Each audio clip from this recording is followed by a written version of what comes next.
적응의 지혜라는 제목으로 말씀 증거합니다. 여러분, 사람은 본능적으로 사회적인 동물이죠. 이 말은 곧 우리 존재의 기본값이 적응이라는 거예요. 사람은 수시로 적응하면서 살게 됩니다. 우리 앞에는 늘 새로운 무언가가 생기곤 해요. 그 앞에서 수시로 적응하면서 살아가야 됩니다. 이때 적응의 필요는 비단 사람에게만 해당하는 게 아니죠. 동물이나 식물도 그렇습니다. 적응해야 돼요. 흔히 우리 한반도가 살기에 쉽지 않은 땅이다라고 이야기를 하죠. 국토의 70%가 산지이고요. 땅 역시 안반 기반의 땅이에요. 파면 돌이 나올 때가 많이 있습니다. 그리고 날씨가 참 극단적이에요. 요즘에 경험하지요. 뜨거운 여름에 폭염이 있고요. 매서운 겨울에 한파가 번갈아서 찾아옵니다. 그래서 이 땅에는 대형 동식물이 별로 없다 그래요. 날씨 때문에. 흔히 그 뱀의 크기만 해도 그렇죠. 우리나라 뱀은 현저히 작다라는 보고가 있습니다. 겨울잠을 자지 않으면 안 되는 환경 때문이래요. 그러니까 클 시간이 없다는 게 일반적인 이유라고 할 수가 있습니다. 또한 새로 외국에서 들어오는 외래종도 적응하지 못하고 사라져간 것들이 부지기수입니다. 그만큼 환경이 좋지 못해서 이런 환경에 적응하지 못한 까닭입니다. 반면에 역으로 우리나라에 있다가 외국으로 건너간 그런 종들도 있지요. 훨씬 더 잘 살고 있는 사례가 많습니다. 대표적인 것으로 장수 말벌이 있어요. 이것은 미국으로 건너가서 새로운 이름을 얻게 됐습니다. 아시안 자이언트 호넷이에요. 아시안 자이언트 호넷. 가운데에 자이언트가 붙었어요. 얼마나 크고 위력이 있으면 이런 이름이 붙었습니다. 그 땅에서도 맹위를 떨치고 있지요. 또한 붕어도 그렇습니다. 본래 붕어는 잡식성이에요. 수질도 잘 안 따집니다. 어디든 잘 살아요. 빠르게 정착하고 번성하고 있죠. 미국 가서도 그렇대요. 근데 문제는 미국에서는 붕어를 먹어요, 안 먹어요? 붕어를 안 먹어요. 가시도 많고 흙냄새 나서 우리식으로 붕어 찜을 하지 않고는 먹을 수 없는 그러한 종류입니다. 그러다 보니까 크기가 더 커졌대요.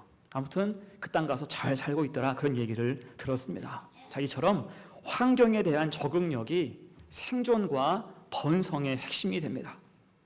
우리 신앙도 그래요.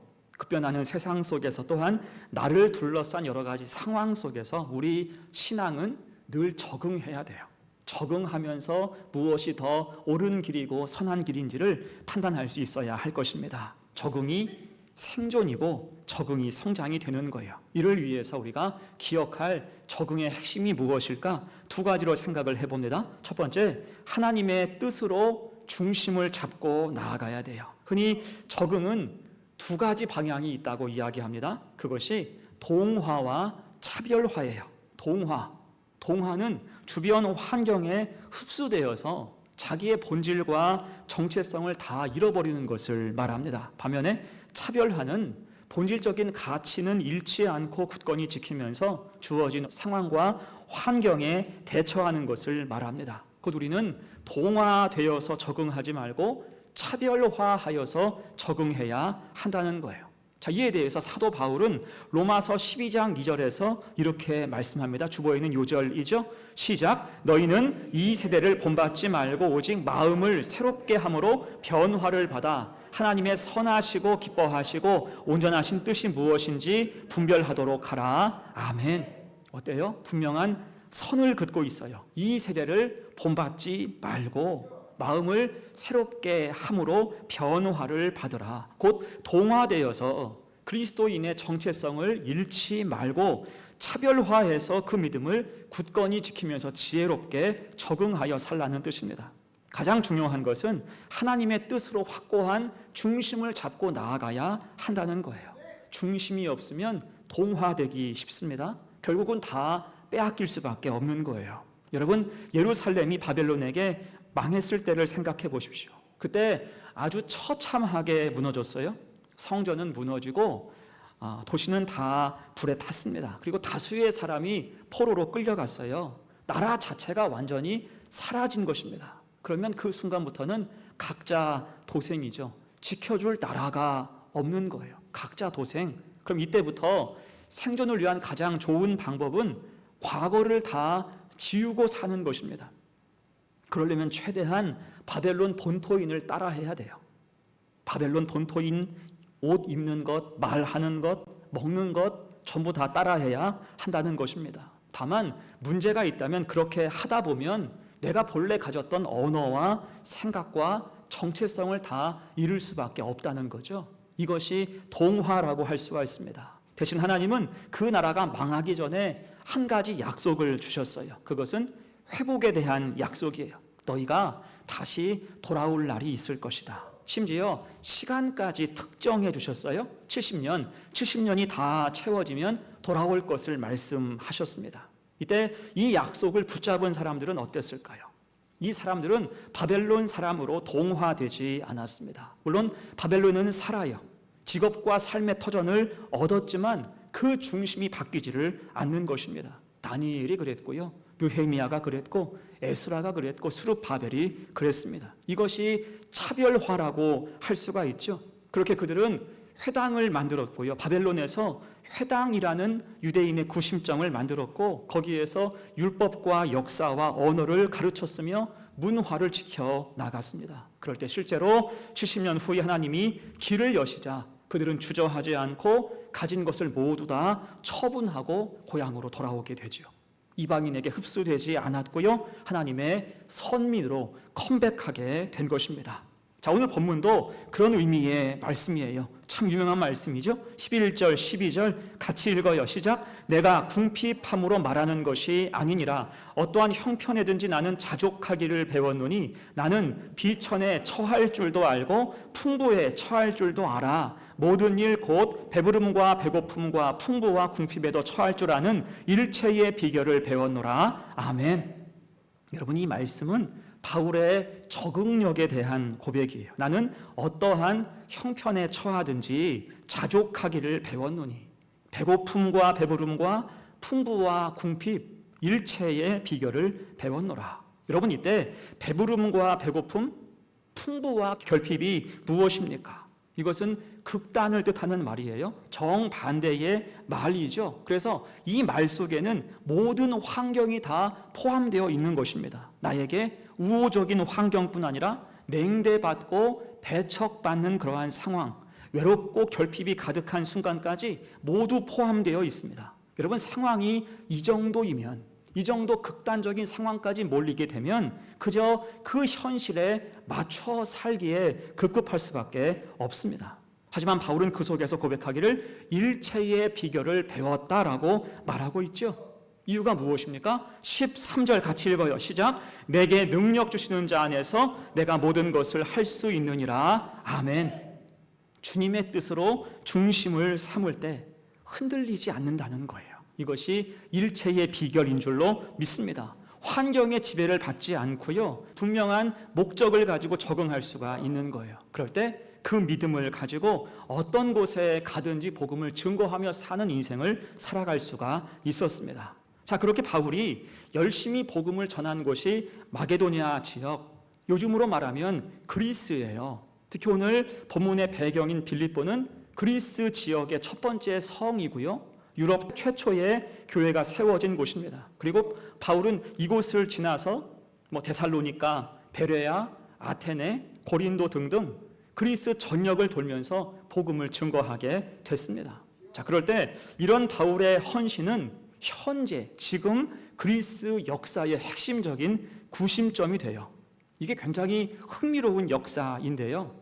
서기 313년에 밀라노 칙령에 의해서 기독교가 로마에서 고민이 됐어요. 합법화가 됐고요. 그 이후로 60년 정도가 지난 후에 380년에 로마의 국교로 기독교가 선포가 됩니다. 자, 그 이후로는 탄탄대로예요. 로마의 국교였기 때문에 당연히 로마의 깃발이 닿는 곳에는 십자가가 세워졌습니다. 자, 그런데 문제가 생겨요.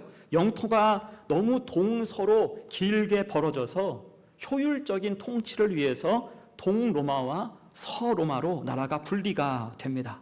그러면서 교회도 역시 자연스럽게 동방교회와 서방교회로 분리가 됐어요. 그렇게 눈에서 서로 멀어지니까 나중에는 교회가 추구하는 방향이 조금 달라지게 됐습니다. 거기에서 교리에 대한 논쟁이 시작되었고 그게 나중에는 다툼으로 번져가서 서로 파문하고 절연하게 돼요. 너희가 가짜고 우리가 진짜야, 이런 식으로 싸우면서 절연하게 됐습니다. 그때부터 서방교회는 보편적인 교회, 공교회를 표방하면서 가톨릭이란 이름을 쓰게 됐고요. 동방교회는 정통임을 내세우면서 오소독스 처치, 정통교회, 정교회라고 칭하게 됐습니다. 우리가 많이 들어봤지요? 러시아 정교회, 그리스 정교회. 그 정교회가 정통교회라는 뜻이에요. 자, 문제는 이런 정통교회, 정교회의 본산인 콘스탄티노플이 1453년에 오스만 투르크에 의해서 함락됐다는 것입니다. 그때 콘스탄티노플이라는 이름도 함께 사라져서 이후로 지금까지는 이스탄불로 불리게 되지요. 터키의 수도입니다. 그러면서 그리스를 포함한 정교회 지역은 대부분 이슬람 왕국, 오스만 제국의 지배를 받게 돼요. 그 지배받았던 시간이 400년 이상이었습니다. 400년 동안 이슬람의 지배 아래 있었어요. 그런데 놀라운 게 무엇입니까? 그들은 그 긴 시간 동안 동화되고 흡수되지 않았다는 거예요. 상황은요, 굉장히 힘들었어요. 그리스 사람들은 식민지 백성으로 2등 시민이었습니다. 2등 시민은 착취의 대상이에요. 인두세가 부과되고 온갖 굳은 일에 다 동원되는 존재였습니다. 그러면서 음식이나 문화, 복장, 옷 입는 것 대부분 섞이게 되죠. 시간이 400년이니까 삶의 모습은 자연스럽게 대부분 동화되고 말았어요. 하지만 여러분, 단 한 가지, 그들은 믿음을 지킨 줄로 믿습니다. 다행스럽게도 오스만 제국은 어느 정도 종교적인 자율성을 주었어요. 소요와 갈등을 억제하는 차원이었죠. 이것을 그리스 정교회가 최대한 활용합니다. 비밀 학교를 열어서 성경을 교육했고 자국어를 보존했어요. 그들에게는 신약 성경이 헬라어인 것이 큰 자부심이었죠. 그렇게 말과 문화를 지켜내고 역사를 가르치면서 민족성을 지켜나갔고요. 인재를 양성했어요. 그 400년 민족 정체성을 지킨 핵심적인 역할을 한 게 무엇입니까?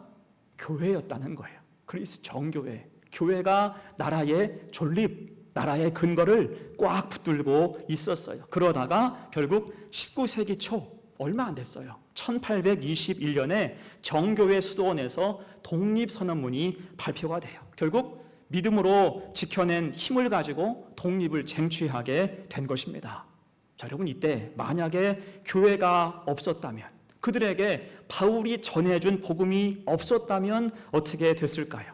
민족성은 애초에 산산이 다 깨지고 흩어져서 그곳은 필연적으로 완전한 이슬람화가 이루어졌을 것입니다. 여러분, 그래서 마찬가지로 우리에게도 여러 가지 예기치 못한 환경이 주어지기도 해요. 우리가 뜻밖의 상황에 내몰릴 때도 있습니다. 그로 말미암아 오랜 침체를 겪기도 하지요. 그때 우리가 먼저 무엇을 해야 될까요? 그 무엇보다 먼저 하나님 말씀을 기억해야 할 줄로 믿습니다. 하나님의 뜻은 우리 삶에 흔들리지 않는 유일한 나침반과 같다는 거예요.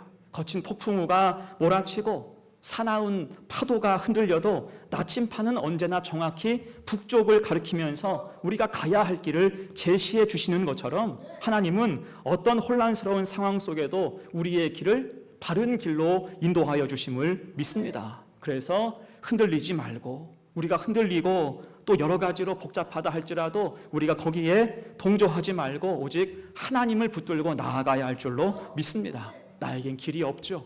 나에겐 소망이 없지만 하나님께는 있는 거예요. 그렇게 세상에 함부로 동조하지 말고 차별화해서 믿음으로 적응할 때 하나님의 참고 견디게 하시는 은혜와 하나님께서 살피시는 은총을 통하여서 가장 선한 길을 우리에게 주심을 믿습니다. 그 길 따라 나아갈 때 적응하고 혼란은 지나가고 은혜 앞에 설 수 있는 우리 복된 성도들 다 되시기를 간절히 축원합니다. 아멘. 두 번째예요. 적응의 능력. 두 번째, 서로 도와서 더욱 강해져야 한다는 거예요. 서로 도울 때 더욱 강해질 수 있습니다. 여러분, 적응은 대부분 새로운 환경과 상황에 대한 적응이죠. 그리고 적응했을 때 잘 적응하면 10중 8구는 이전보다 진보하고 성장하게 되어 있습니다. 경험치가 생기고 자신감이 붙기 때문이에요. 우리 근육을 한번 생각해 보세요.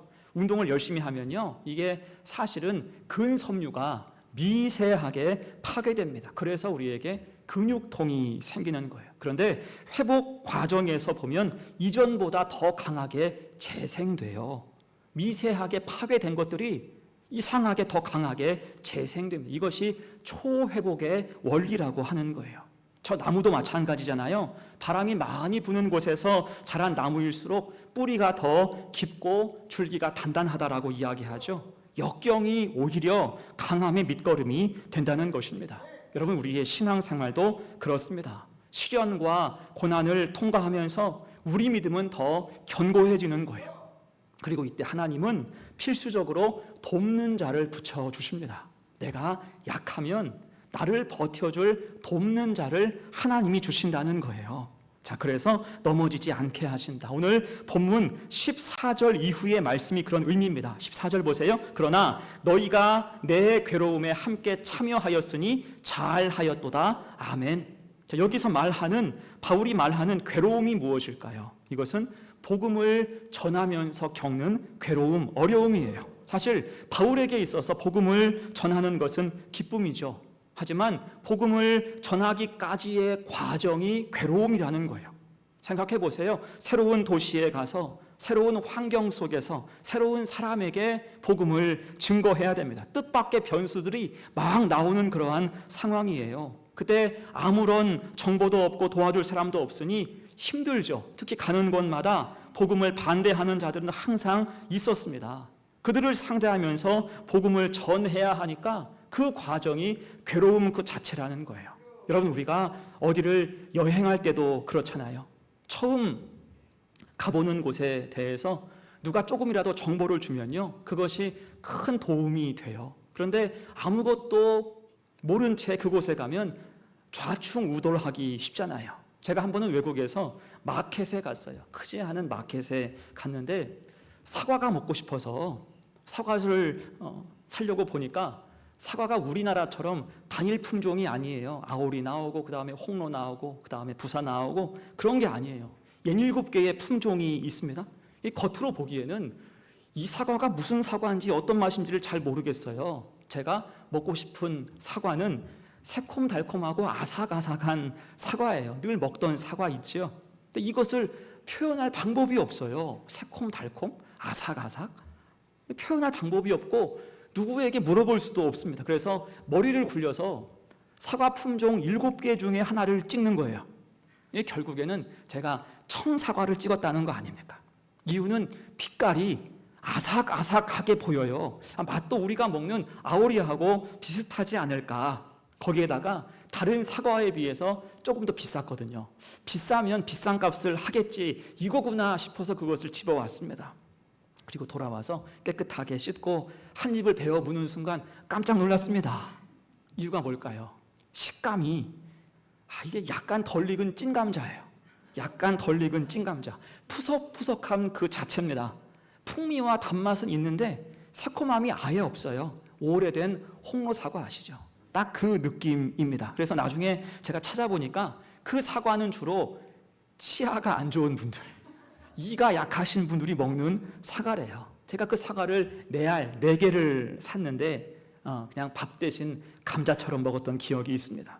아무튼 정보가 중요해요. 아는 게 힘입니다. 바울도 이런 당황스러운 일들을 수없이 겪었을 거예요. 특히 그가 했던 2차 전도 여행, 그리스 전도는 유독 어려웠습니다. 자, 그때 빌립보 교회 사람들이 이런 어려움에 처했던 바울을 향해서 어떻게 합니까? 15절, 16절 보세요. 빌립보 사람들아, 너희도 알거니와 복음의 시초에 내가 마게도냐를 떠날 때에 주고받는 내 일에 참여한 교회가 너희 외에 아무도 없었느니라. 데살로니가에 있을 때에도 너희가 한 번뿐 아니라 2번이나 나의 쓸 것을 보내었도다. 내가 선물을 구함이 아니 오직 너희에게 유익하도록 풍성한 열매를 구함이라. 아멘. 어때요?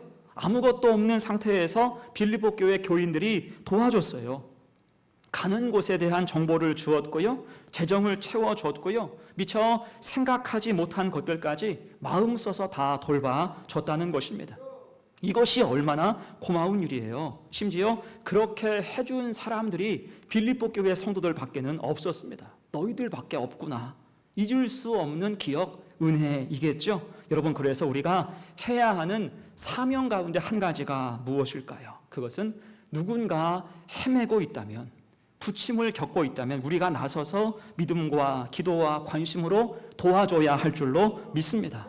우리가 적응을 도와주면 적응하는 기간이 훨씬 더 짧아질 수가 있는 거예요. 우리 교회에도 새로 교회에 오셔서 잘 적응하신 분들이 여럿 계십니다. 나중에 이야기 들어보면 대부분 뒤에서 성심껏 돌봐준 분들이 있더라고요.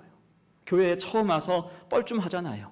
눈치 보이던 시절에 먼저 와서 인사해주고 교회와 예배에 대해서 안내해주고 성심껏 섬겨주시는 분들, 그 덕택에 적응 시간이 짧았다라고 이야기해요. 그러면서 신앙은 자리를 잡게 되고요, 성장하는 것입니다. 곧 교회를 옮기고 정착해가는 과정은 그 자체로 괴로움일 수가 있어요. 새로움도 되겠지만 교회 가는 것 자체가 힘들고 어려울 수 있다고요. 익숙하지 않아서 스트레스일 수도 있습니다. 하지만 이것을 주변 사람들의 도움으로 수월하게 이겨낸다면 신앙은 이전보다 훨씬 더 부쩍 성장할 줄로 믿습니다. 여러분, 요즘에 세계적으로 우리나라의 위상이 많이 높아졌잖아요. 그 중에 한 가지가 방위 산업입니다. 특히 한국산 무기가 굉장히 각광을 받고 있어요. 전차나 장갑차, 대포, 미사일 그런 것입니다. 수출을 많이 해요. 올해를 기준으로 보니까요, 세계 5위권이에요. 굉장히 큰 성과입니다. 그런데 왜 인기가 좋을까요? 우선은 가격이 좋아요. 뛰어난 기술력은 물론이고 동급의 미국산에 비해서 훨씬 저렴합니다. 거기다가 특장점은 어떤 기후 조건에서도 가능하다, 그거예요. 제가 처음에 이야기했듯이 우리나라 날씨가 혹독하죠. 연교차가 엄청나요. 거의 50도 이상으로 벌어집니다. 더울 때는 40도 가까이 가잖아요. 추울 때는 영하 10도, 20도는 기본입니다.